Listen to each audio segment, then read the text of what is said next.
শোনো, সকলের তরে সকলে আমরা, প্রত্যেকে আমরা পরের তরে। কবি কামিনী রায় এর মাধ্যমে বলতে চেয়েছেন মানুষ তাকেই বলবো যে অপরের উপকার করে। বুঝতে পারলে? স্যার, তাহলে আপনারা মানুষ নন স্যার, আপনারা একদম অমানুষ। কেন পল্টু, তুমি এমন অভিযোগ করছো কেন? কারণ পরীক্ষার হলে আপনারা আমাদের কোনো উপকার করেন না, উপরন্তু যারা আমাদের সাহায্যের হাত বাড়িয়ে দেয় তাদের আপনারা বাধা দেন। স্যার, বলছিলাম আপনার জন্য একটা ভীষণ খুশির খবর আছে স্যার। হ্যাঁ উত্তম, বলো, কি খুশির খবর আছে আমার জন্য?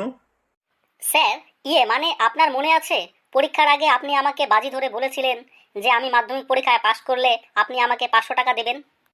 হ্যাঁ, অবশ্যই মনে আছে তো। তাহলে খুশির খবর হলো যে আপনার 500 টাকা বেঁচে গেল, কারণ আমি পাশ করতে পারিনি স্যার। তুমি বসো উত্তম। আসলে আমি নিশ্চিত ছিলাম যে তুমি পাশ করতে পারবে না, তাই এই বাজিটা ধরেছিলাম। অভি, ধরো আমার কাছে 500 টাকা আছে, আমি তোমার পকেট থেকে আরও 400 টাকা নিয়ে নিলাম, তাহলে আমার কাছে মোট কত টাকা হবে? 90 দিন হবে স্যার। তার মানে? তার মানে খুব সিম্পল স্যার, আপনি আমার পকেট থেকে 400 টাকা নিলে আমি চিৎকার করে লোক জড়ো করব, আর ছিনতাইয়ের দায়ে পুলিশ আপনাকে 90 দিনের জন্য জেলে ভরে দেবে।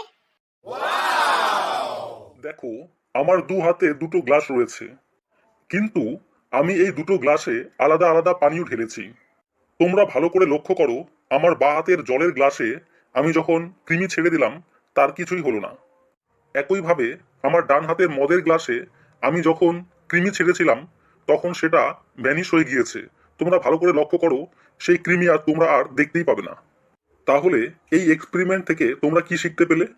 স্যার, আপনার এই পরীক্ষা থেকে এটা প্রমাণিত হলো যে পেটে কৃমি হলে জলের পরিবর্তে মদ খাওয়া উচিত। বাবু, একজন লোক নতুন সুইমিং পুল তৈরির জন্য চাঁদা নিতে এসেছেন। তা বলে একথা আমাকে জানাতে বাথরুমে আসতে হবে তোমার? যাও বাথরুম থেকে বেরো। তাহলে বাবু, মানে বলছিলাম ওই লোকটাকে কি দেব? ওকে 1 মগ জল দিয়ে বিদায় করে দাও।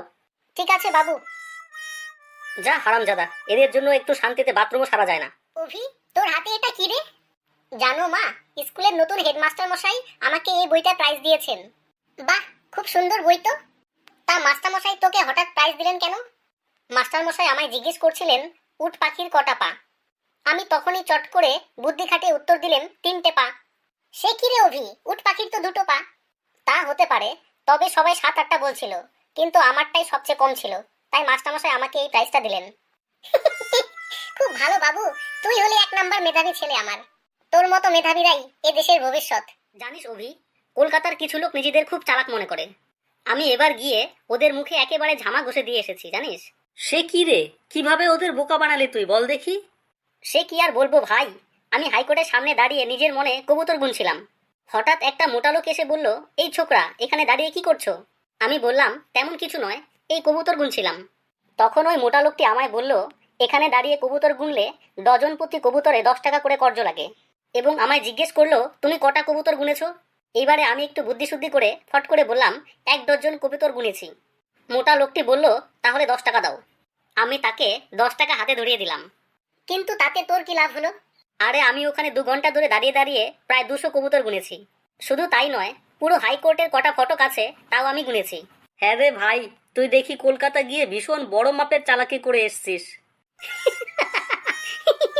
আমি চালাকি করবো না তো কে করবে বল দেখি। ওগো, তোমার হাতে ওটা কি গো? আরে পল্টুর মা, এখানে এসে দেখো, অনেকদিন পর তোমার ছেলে চিঠি লিখেছে। ও মা, তাই নাকি? তাড়াতাড়ি পড়ে শোনাও দেখি। ছেলেটা এত দূরে হোস্টেলে থাকে, কেমন যে ও আছে, তাড়াতাড়ি পড়ে শোনাও। হ্যাঁ হ্যাঁ, পড়ছি, শোনো। দেখো পল্টু কি লিখেছে। আমার প্রণাম নিও বাবা মা, আমি খুব ভালোই আছি। কিন্তু জানো, অনেকদিন যাবৎ তোমাদের চিঠি না পেয়ে আমি খুব চিন্তিত। আমার চিঠি পাওয়া মাত্র 5,000 টাকা পাঠিয়ে দিও, তাহলেই বুঝতে পারবো যে তোমরা সবাই ভালো আছো। ইতি তোমাদের স্নেহের পল্টু। দেখলে তোমার ছেলের কাণ্ড, দেখলে? হ্যাঁ গো, যাও তুমি তাড়াতাড়ি ব্যাংকে গিয়ে 5,000 টাকা পাঠিয়ে দাও গে। আরে পল্টু, তুই আমাকে বল দেখি, তুই আমাদের পাড়াতে প্রত্যেকদিন নতুন নতুন পোশাক পরে আসিস কিসের জন্য? তোর কি নতুন কোনো খবর আছে নাকি রে? না ভাই, তেমন কিছু নাই। আসলে আমি তো দিনে একবার করে পোশাক পাল্টাই, তুই জানিস আমার ছোট ভাই দিনে অন্তত পক্ষে 8বার পোশাক পাল্টায়।